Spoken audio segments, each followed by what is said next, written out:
حضرت موسیٰ کوہ طور پر وحی لینے کے لیے گئے تو پیچھے قوم کے اندر حضرت ہارون کو چھوڑ کر کے گئے، وہ ان کے بھائی تھے۔ تو حضور نے فرمایا میں بھی تمہیں چھوڑ کر کے جا رہا ہوں، میرا اور آپ کا تعلق کس طرح ہے؟ جس طرح حضرت موسیٰ کا تھا اور حضرت ہارون کا تھا۔ ہاں ان دونوں میں اور میرے اور آپ میں فرق یہ ہے کہ حضرت ہارون نبی تھے، الا انہ لا نبی بعدی، لیکن میرے بعد کوئی نبی نہیں آئے گا، میرے بعد کوئی نبی نہیں آئے گا۔ تو نبی اکرم صلی اللہ علیہ وسلم اللہ کے آخری نبی، اور آپ کے بعد کوئی نبی نہیں آئے گا۔ پھر آپ صلی اللہ علیہ وسلم نے اپنی زبان مبارک سے ایک پیشن گوئی کی، سیکون فی امتی ثلاثون دجالون کلهم یزعم انہ نبی وانا آخر الانبیاء۔ حضور نے فرمایا کہ بھائی میری امت والے ہوشیار ہو جاؤ، توجہ کرنا، دھیان کرنا، میری اس امت میں سے ثلاثون دجالون کذابون 30 جھوٹے اٹھیں گے، دجال اٹھیں گے، کلہم یزعم انہ نبی، ہر ایک ہی دعویٰ کرے گا کہ میں نبی ہوں۔ ان سے بچ کر کے رہنا، میری نبوت پر ڈاکہ ڈالا جائے گا، میرے ختم نبوت پر ڈاکہ ڈالا جائے گا، اس لیے حضور نے پہلے ہمیں خبردار کر دیا اے میری امت والے ہوشیار رہنا، 30 لوگ آئیں گے۔ اور پھر ایسا ہی ہوا۔ نبی اکرم صلی اللہ علیہ وسلم کا آخری زمانہ ہے، آپ کا آخری زمانہ ہے، مسیلمہ کذاب نے نبوت کا جھوٹا دعویٰ کر دیا، مسیلمہ کذاب نے نبوت کا جھوٹا دعویٰ کیا۔ نبی اکرم صلی اللہ علیہ وسلم نے حضرت اسامہ بن زید کی سربراہی میں لشکر بھیجا کہ جاؤ، اس نے میری ختم نبوت پر ڈاکہ ڈالا ہے، جاؤ اس کا قلعہ کما کر کے آؤ۔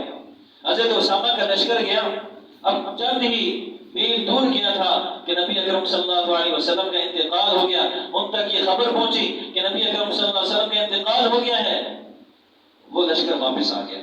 اب حضور کے بعد حضرت ابوبکر صدیق رضی اللہ تعالیٰ عنہ خلیفہ بنے، اب نئی نئی خلافت انہوں نے سنبھالی ہے۔ دائیں بائیں کے عرب قبائل جو دشمن تھے اسلام کے، وہ مدینہ پر چڑھائی کا سوچ رہے ہیں۔ منکرین زکوٰۃ کا ایک قبیلہ پیدا ہو گیا، ایک ٹولہ پیدا ہو گیا کہ ہم زکوٰۃ دیتے تھے حضور کو، حضور دنیا سے چلے گئے، اب ہم زکوٰۃ نہیں دیں گے۔ اب یہ بھی ایک جماعت پیدا ہوگی۔ ادھر اسود مسیلمہ کذاب وہ مدینے پر چڑھائی کا سوچ رہا ہے، مکہ والے اور اسلام کے دشمن وہ بھی مدینہ پر چڑھائی کا سوچ رہے ہیں کہ مسلمان ابھی نبی اکرم صلی اللہ علیہ وسلم کے انتقال کی وجہ سے پریشانی کے عالم میں وہ ذہنی طور پر منتشر ہے، لہذا ریاست مدینہ پر حملہ کرو۔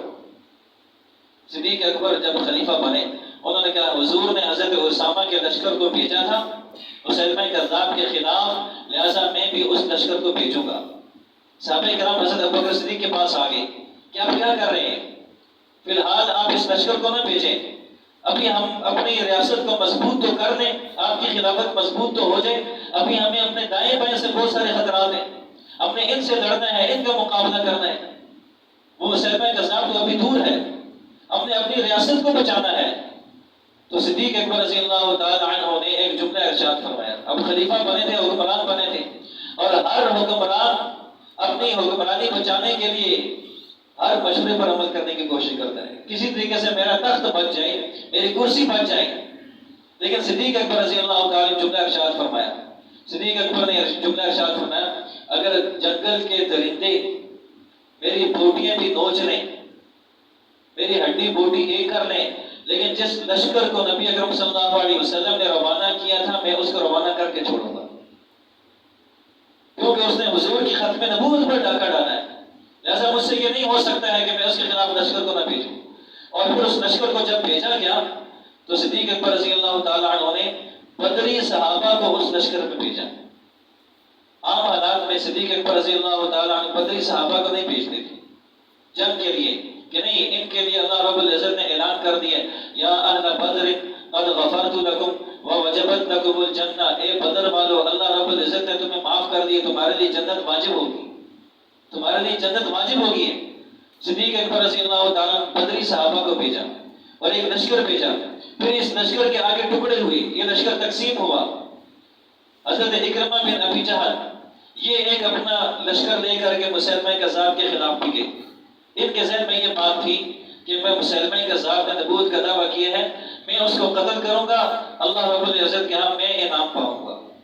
اکرمہ بن ابی جہل اپنا ایک لشکر لے کر چلے گئے، ان کو شکست ہوگی۔ شرحبیل بن حسنہ اسی مقصد کے لیے کہ میں اس کا مقصد میں کامیاب ہو جاؤں، میں اللہ کے ہاں سے رخرو ہو جاؤں، وہ اپنا ایک لشکر لے کر کے ان کو بھی شکست ہوگی۔ پھر حضرت خالد بن ولید رضی اللہ تعالی عنہ جو مسلمانوں کے جرنیل تھے اور جن کا لقب تھا سیف اللہ، اللہ کی تلوار، جہاں جاتے تھے اللہ رب العزت فتح کو ان کے قدموں میں ڈال دیتے تھے۔ اور پھر ایک موقع ایسا بھی آیا کہ جو کچے مسلمان تھے ان کے ذہن میں یہ بات بیٹھ گئی، ذہن میں یہ بات آنے لگی کہ حضرت خالد بن ولید کی وجہ سے لوگوں کو فتح ہوتی ہے۔ حضرت عمر رضی اللہ تعالیٰ کا زمانہ ہے تو حضرت عمر نے حضرت خالد کو معذور کر دیا اور کہا خالد میں تمہیں کسی تمہاری کمی اور کوتاہی کی وجہ سے معذور نہیں کر رہا، میں اس وجہ سے معذور کر رہا ہوں کہ مسلمانوں کا عقیدہ خراب ہو رہا ہے، اور عقیدہ اس طرح خراب ہو رہا ہے کہ مسلمان کہہ رہے ہیں حضرت خالد کی وجہ سے فتح ہوتی ہے، نہیں ہمارا ایمان یہ ہے کہ ہمیں فتح اللہ دیتے ہیں۔ تو حضرت خالد بن ولید رضی اللہ تعالیٰ وہ اپنا لشکر جرار لے کر کے گئے اور مسلمہ کذاب کے خلاف میدان میں لڑے، ادھر مسلمان اور ادھر 30 سے 40 ہزار کا لشکر لڑے، مسلمان ڈٹ کر کے لڑے، 7,000 سے زائد وہ مسلمہ کذاب کے ماننے والے وہ واصل جہنم ہوئے۔ تو اس مسلمہ کذاب کا ایک باغ تھا جس کا نام اس نے رکھا تھا حدیقۃ الرحمن، نعوذ باللہ، باغ اس کا اپنا اور اس نے نسبت اللہ کی طرف کی ہوئی ہے، رحمان کا باغ ہے، رحمان کا باغ ہے۔ جب ان کو شکست ہوئی میدان میں وہ سارے کے سارے بھاگ کر کے اس باغ کے اندر چلے گئے اور قلعہ بند ہو گیا، دروازہ بند کر دیا۔ اب مسلمانوں نے بڑی کوشش کی کہ کسی طریقے سے ہم اس باغ کے اندر داخل ہو جائیں، اس میں بڑی بڑی دیواریں، کوئی کمزور جگہ نہ ملی۔ تو ایک صحابی کھڑے ہوئے جن کا نام برہ ابن مالک ہے، ایک صحابی کھڑے ہوئے جن کا نام برہ ابن مالک ہے، انہوں نے کہا وہ اندر ہے، ہم باہر ہیں، ہم اندر جا نہیں سکتے۔ اس کا راستہ یہ ہے، طریقہ یہ ہے کہ مجھے کسی طریقے سے ان کے گیٹ کے اوپر، ان کی دیوار کے اوپر پھینکو، مجھے پھینکو۔ آج لوگ صحابہ کرام کے خلاف باتیں کرتے ہیں، جی صحابہ کرام نے کیسی قربانی دی ہے، اگر صحابہ نہ ہوتے تو آج یہ مسجدیں نہ ہوتی، اگر صحابہ نہ ہوتے تو ہم کلمہ پڑھنے والے نہ ہوتے۔ ہمارے ایمان کے پیچھے، ہمارے ان مسجدوں کے پیچھے صحابہ کرام کی قربانی ہے۔ اب ان کے سامنے بھی یہ بات تھی، لوگوں نے سمجھایا کہ آپ اکیلے ہو، اگر اس کا اتنا بڑا لشکر ہے تم وہاں پر اترو گے نہیں، پہلے ہی تمہارے دکہ بوٹی ہو جائے گی۔ لیکن کہا نہیں میں جاؤں گا، یہ حضور کی ختم نبوت پر ڈاکہ ڈالنے والا ہے، میں اپنی جان قربان کروں گا۔ اس نے دوسرے لوگوں کو مجبور کیا کہ مجھے پھینکو، میں جاؤں گا، اگر میں دروازے پر چڑھ گیا، نیچے اتر گیا، دروازہ کھول دیا پھر بھی میں کامیاب، اور اگر میں دروازہ کھول نہ سکا، میں شہید ہو گیا، میں پھر بھی کامیاب۔ مسلمان کا تو خسارہ ہے ہی نہیں، یعنی جیت گیا تو غازی ہے، اور اللہ کے راستے میں قربان ہو گیا تو شہید ہے، اللہ کے راستے میں قربان ہو گیا۔ لہٰذا جب اس صحابی نے اصرار کیا، لوگوں نے اس کو رسیوں کے ساتھ، بعض روایات کے اندر ہے، اور بعض کے بھائی 4-5 صحابہ کرام نے، نوجوانوں نے مل کر کے ان کو اوپر اچھالا اور وہ گیٹ کے اوپر چڑھے اور گیٹ سے نیچے اترے، چھلانگ ماری تو گیٹ پہ چوکیدار کھڑے ہوئے تھے، ایک ہاتھ سے تلوار لے کے چوکیداروں کے ساتھ لڑ رہے ہیں اور ایک ہاتھ سے گیٹ کو کھول رہے ہیں۔ کئی سارے کافروں کو قتل کرنے کے بعد انہوں نے وہ دروازہ بھی کھولا اور خود بھی شہید ہو گئے، خود بھی شہید ہو گئے۔ اب مسلمانوں کو راستہ مل گیا، مسلمان اندر داخل ہوئے اور جتنے وہ لوگ تھے ان کو قتل کرنا کیا، ان کو قتل کیا۔ ہزاروں کی تعداد میں ان مسلمہ کذاب کے مارنے والوں کو ان صحابہ کرام نے اور اس مسلمانوں کے لشکر نے قتل کیا، اور 1200 صحابہ کرام شہید ہوئے ہیں، 1200 مسلمان اس جنگ کے اندر شہید ہوئے۔ اس جنگ کا نام ہے جنگ یمامہ۔ حضور کی زندگی میں 27 جنگیں ہوئی ہیں، حضور کی زندگی میں 27 جنگیں ہوئی ہیں۔ ان 27 جنگوں میں صحابہ کرام جو شہید ہوئے، 27 جنگوں میں 250 سے لے کر 260 کے درمیان، اور یہ ایک واحد جنگ ہے جس میں 1200 مسلمان ایک ہی جنگ میں شہید ہو گئے، اور جن میں سے 700 صحابہ کرام حفاظ قرآن کے حافظ ہوئے شہید ہو گئے۔ اس سے اس مسئلے کی نزاکت کا پتہ چلتا ہے کہ مسلمان سب کچھ برداشت کر سکتے ہیں، لیکن نبی اکرم صلی اللہ علیہ وسلم کی ختم نبوت پر جو ڈاکہ ڈالے وہ کبھی بھی برداشت نہیں ہو سکتا۔ ایسے ہی اسود عنسی نے بھی نبوت کا دعویٰ کیا، سجاح نامی ایک عورت تھی، اس نے بھی نبوت کا دعویٰ کیا، ابو طلیحہ اسدی ایک شخص تھا، اس نے بھی نبوت کا دعویٰ کیا۔ تو حضور کی پیشن گوئی تھی، 30 جھوٹے دجال کذاب پیدا ہو گئے۔ 1901 کے اندر مرزا غلام احمد قادیانی نے نبوت کا دعویٰ کیا۔ اس نے مختلف قسم کے دعویٰ کیے۔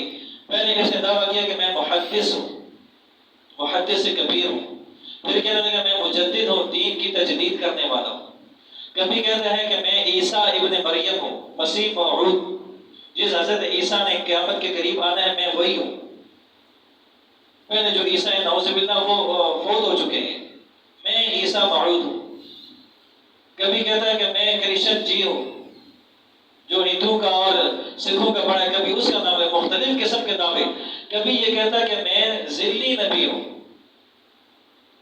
میں نبی ہوں لیکن ذلی نبی ہوں۔ ذلی نبی کا مطلب یہ ہے کہ جو حضور صلی اللہ علیہ وسلم ہے، ان کی نبوت کا عکس، ان کی نبوت کا سایہ میرے اوپر پڑا تو میں بھی نبی بن گیا۔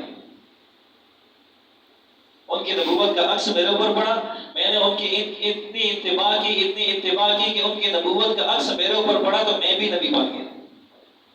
کبھی کہتا ہے کہ میرے اوپر میں بروزی نبی ہوں، میں پہلے سے نبی تھا، میں اس زمانے میں ظاہر ہوا ہوں اور میرے اوپر شریعت نازل ہوتی ہے۔ اور پھر اللہ کے متعلق میں چند عقائد اس کی کتابوں میں موجود ہیں، نقل کفر نباشر کے تحت، تاکہ یہ ہمارے جو نوجوان ساتھی ہیں کہ آج کل یہ فتنہ بہت ہی زور شور کے ساتھ پھیل رہا ہے، یہ قادیانیت والا فتنہ بڑے زور شور کے ساتھ پھیل رہا ہے، اور یہ ہماری صفوں میں داخل ہوتے ہیں بڑے شریف بن کر کے، مسلمان بن کر کے، جی نمازی اور متقی اور پرہیزگار بن کر کے یہ ہماری صفوں کے اندر داخل ہوتے ہیں، اپنے آپ کو مسلمان ظاہر کر کے ہماری صفوں میں داخل ہوتے ہیں۔ کہتا ہے کہ وہ ایسا کیسا اللہ ہے، اس کی کتابوں کے اندر لکھا ہو اللہ کے بارے میں، وہ کیسا اللہ ہے جس کے بارے میں ہے کہ وہ سنتا تو ہے لیکن بولتا نہیں۔ نعوذ باللہ من ذالک، وہ کیسا اللہ ہے جو سنتا تو ہے بولتا نہیں، کیا اس کا نعوذ باللہ منہ خراب ہو گیا؟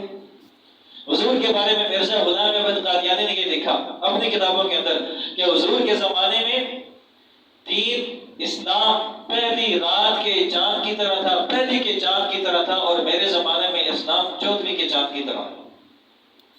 نعوذ باللہ من ذالک، یعنی کہ حضور کے زمانے میں اسلام دین کا مکمل تھا، ناقص تھا، اور میرے زمانے میں آ کر اسلام مکمل ہوا ہے۔ حالانکہ قرآن کہتا ہے الیوم اکملت لکم دینکم واتممت علیکم نعمتی ورضیت لکم الاسلام دینا، کہ اے میرے پیغمبر میں نے اپنی نعمت کو تم پر مکمل کر دیا، اسلام کو تمہارے لیے دین کو چن لیا۔ یہ آخری آیت ہے، اس کے بعد کوئی حلال اور حرام کا حکم اللہ رب العزت کی جانب سے نازل نہیں ہوا۔ تو حضور کے بارے میں ایسا عقیدہ، حضرت ابوبکر اور حضرت عمر کے بارے میں لکھتا ہے کہ حضرت ابوبکر اور عمر کی کیا اوقات ہے، وہ تو نعوذ باللہ میرے جوتے کے تسمے بھی باندھنے کے لائق نہیں ہے۔ یہ اس نے لکھا اپنی کتابوں کے اندر۔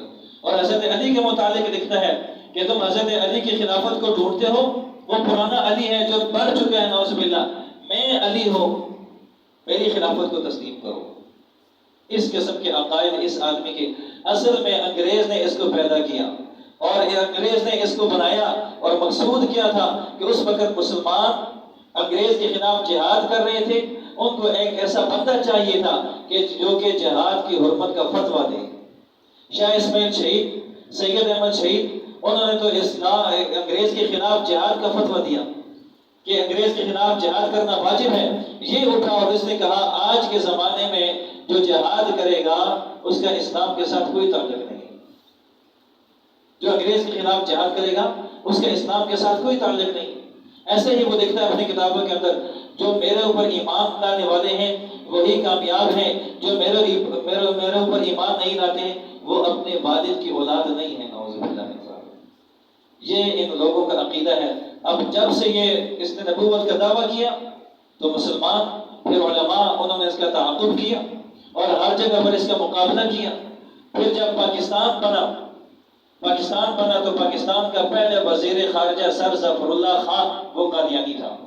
قائد اعظم کا جنازہ ہوا، وہ جنازے میں گیا لیکن جنازہ پڑھا نہیں، ایک سائڈ پہ کھڑا رہا۔ لوگوں نے اس سے پوچھا اپنے قائد اعظم کا بانی ہے، پاکستان کا جنازہ نہیں پڑھا کیوں؟ تو اس نے ایک جملہ کہا، اس نے کہا میں یا تو ایک مسلمان ریاست کا کافر وزیر خارجہ، میں ایک مسلمان ریاست کا کافر وزیر خارجہ ہوں، یا ایک کافر ریاست کا مسلمان وزیر خارجہ ہوں۔ گویا کہ ہم اور مسلمان اکٹھے نہیں ہو سکتے۔ پہلا وزیر خارجہ۔ پھر 1953 کے اندر تحریک ختم نبوت چلی، نشتر کالج ملتان، وہاں سے نوجوانوں کی اور جو اسٹوڈنٹ تھے ان کی ایک ریل چلی، وہ پشاور کے لیے سیر کے لیے آ رہے تھے۔ راستہ میں ربوہ میں قادیانی نے ان کو روکا، تو مسلمان تھے، انہوں نے قادیانی کے خلاف نعرے لگائے۔ یہ ٹرین آ گئی پشاور کی طرف، جب واپس گئی ان ان کو پتا تھا کہ یہ راستے میں یہ ٹرین واپس آئے گی، تو راستے میں وہ تیار ہو کر کے کھڑے ہو گئے۔ جب یہ مسلمان اسٹوڈنٹ کی ریل جب جناب نگر ربوہ میں پہنچی تو اس ٹرین کے اوپر انہوں نے حملہ کر دیا اور بہت سارے اسٹوڈنٹ کو شہید کر دیا۔ پھر وہاں سے ایک تحریک چلی، تحریک ختم نبوت 1953 کے اندر، اور پھر اس تحریک میں 10,000 مسلمان شہید ہو گئے۔ ملک پاکستان اسلام کے نام پہ بننے والا، لیکن اسی ملک کے پاکستان کے اندر پھر 10,000 مسلمانوں کو قربانی دینی پڑی ختم نبوت کے لیے۔ پھر یہی تحریک آگے چلتی رہی اور مختلف ادوار میں یہ چلتی رہی۔ 1974 کے اندر 7 ستمبر 1974 پاکستان کی قومی اسمبلی کے اندر 11 دن تک بحث ہوتی رہی۔ مسلمانوں کی جانب سے مفتی جو ہے محمود صاحب اور غلام غوث ہزاروی صاحب، دیگر بڑے بڑے اکابرین موجود تھے، اور مرزائیوں کی طرف سے مرزا ناصر تھا جو اس وقت کا خلیفہ تھا۔ 11 دن بحث مباحثہ ہوتا رہا۔ تو جو قومی اسمبلی کے جو ممبر تھے وہ مفتی صاحب کو کہنے لگے، یہ نماز ہماری طرح پڑھتے ہیں، یہ کلمہ ہماری طرح پڑھتے ہیں، جی یہ حج کے بھی اقرار کرنے والے ہیں، یہ روزوں کا بھی اقرار کرنے والے ہیں، آپ ان کو کافر کیوں قرار دے رہے ہیں؟ آپ ان کو کافر کیوں قرار دے رہے ہیں؟ تو مفتی صاحب نے کہا کہ ان سے پوچھو کہ یہ ہمارے بارے میں کیا عقیدہ رکھتے ہیں، ہمیں مسلمان سمجھتے کہ نہیں سمجھتے؟ جب اس سے پوچھا گیا اس نے کہا ہم تو تمہیں مسلمان نہیں سمجھتے۔ مفتی صاحب نے کہا یہی تو وجہ ہے، ہم کلمہ پڑھنے والے، نبی اکرم صلی اللہ علیہ وسلم کو آخری نبی ماننے والے، ہم مسلمان نہیں ہیں ان کی نظروں میں، تو پھر کون مسلمان ہوگا؟ پھر 11 دن کے بحث مباحثے کے بعد ان کو قادیانی قرار دیا گیا اور کافر قرار دیا گیا، اور اسلام کی پاکستان کے قانون کے اندر یہ بات لکھی گئی، وہ کافر پہلے دن سے تھے۔ کافر جب کفر بکتا ہے تو وہ اسی وقت کافر ہو جاتا ہے۔ ہاں، پاکستانی قانون کے اندر یہ جو ہے نا 1974 کے اندر لکھا گیا، 7 ستمبر 1974 کے اندر، تو اسی کی یاد میں ہر سال مسلمان کے یہ فتنہ آہستہ آہستہ بڑھ رہا ہے مختلف طریقوں سے، کبھی نوکری دے کر، کبھی پیسے دے کر، کبھی شادی کرا کر کے، کبھی اسپتالوں میں علاج کرا کر کے یہ مسلمانوں کے صفوں میں داخل ہوتے ہیں اور آہستہ آہستہ مسلمانوں کو قابو کرتے ہیں، اور نعوذ باللہ پھر ان کو زندگی بنا دیتے ہیں، قادیانی بنا دیتے ہیں۔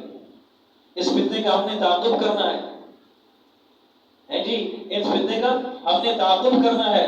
آج مسلمان پہ غم پڑا ہے کہ بھائی ہم تو حضور کی ختم نبوت کو مانتے ہیں، بھائی ماننا کافی نہیں ہے، جو لوگ اس کے خلاف سربر بیکار ہیں اور یہ پوری دنیا کے اندر کام کر رہے ہیں، اور انہوں نے اپنی آمدنی کا 10% حصہ قادیانیت کی تبلیغ کے لیے وقف کیا ہوا ہے۔ ہر قادیانی، جو قادیانی 100 روپے بھی کماتا ہے تو 10 روپے، 100 میں سے 10 روپے وہ قادیانیت کے فنڈ میں جمع کراتا ہے، اس سے پھر ایک لٹریچر شائع ہوتا ہے جو کہ مسلمانوں کے خلاف، حضور صلی اللہ علیہ وسلم کی نبوت کے خلاف، ختم نبوت کے خلاف، قرآن کے خلاف لٹریچر چھپتا ہے۔ اس لیے ان کی جو مصنوعات ہیں ان کا بھی ہم نے بائیکاٹ کرنا ہے، اس فتنے کا بھی تعاقب کرنا ہے، اس کے پیچھے بھی لگنا ہے۔ اسی سلسلے میں 14 ستمبر بروز جمعرات بعد نماز عصر لیاقت باغ کے اندر بھی ایک کانفرنس منعقد ہو رہی ہے کہ امت کو آگاہی ہو، نوجوان نسل کو آگاہی ہو کہ یہ عقیدہ ختم نبوت کتنا ضروری ہے۔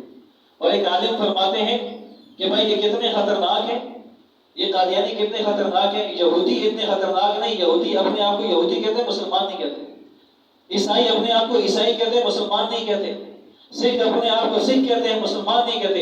یہ اتنے خطرناک ہیں کہ یہ ہیں قادیانی کافر لیکن اپنے آپ کو مسلمان کہتے ہیں۔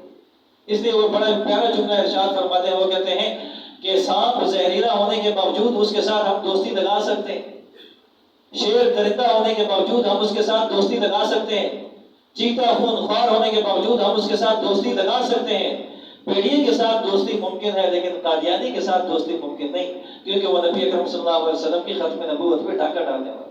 ہمارے پاس ایک حضور ہی کی تو ذات ہے، آسرا، ہمارا آسرا آخرت میں شفاعت کرنے والے وہ تو صرف نبی اکرم صلی اللہ علیہ وسلم کی ذات ہے، اور قادیانی ہم سے حضور کی ذات کو چھیننا چاہتے ہیں، ہم سے حضور کی ذات کو چھیننا چاہتے ہیں، لہٰذا ہم کسی بھی قیمت پر اپنا تن من دھن کو قربان کر دیں گے، لیکن نبی اکرم صلی اللہ علیہ وسلم کی ختم نبوت پر کبھی بھی آنچ نہیں آنے دیں گے۔